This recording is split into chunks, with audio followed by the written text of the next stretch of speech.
This is a very personal story. It's the first time I've taken privacy public, and I've never done that. You don't see me doing that a lot in my life, and this was a story that I thought had some merit about my mom and my dad and my sisters and formative years growing up in 3 states. And now we're going to introduce people to a family called the Fabelmans. What kind of movie are we going to make?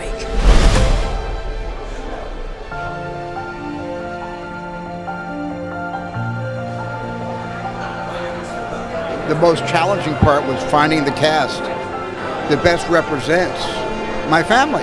I told him on the last day of shooting, I think it would still take me a few years to process, accept that he would ask me to play his father. So it means a lot.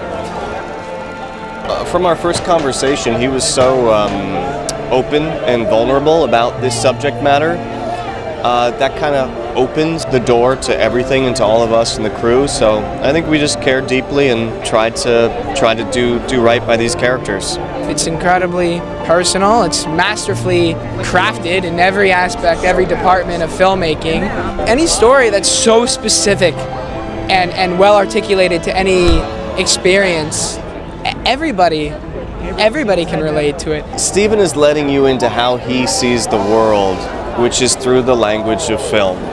Well, it's a Steven Spielberg movie. They're so cinematic. They're made, he's a movie lover, they're made for movie screens, they're made for moviegoers. It's a really beautiful celebration. It's a fun thing to see with a lot of people. It is about movies, fundamentally, and it is by nature cinematic. It's a humongous movie.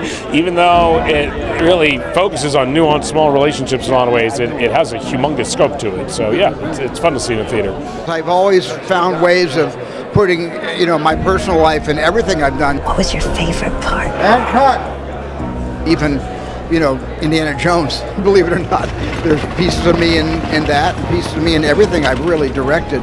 But this was a very focused, intentional story of coming of age. And I've never made a coming of age story before, told one before, and I've never told one so close to my own experiences and so close to my own heart. You do what your heart says you have to, because you don't owe anyone your life.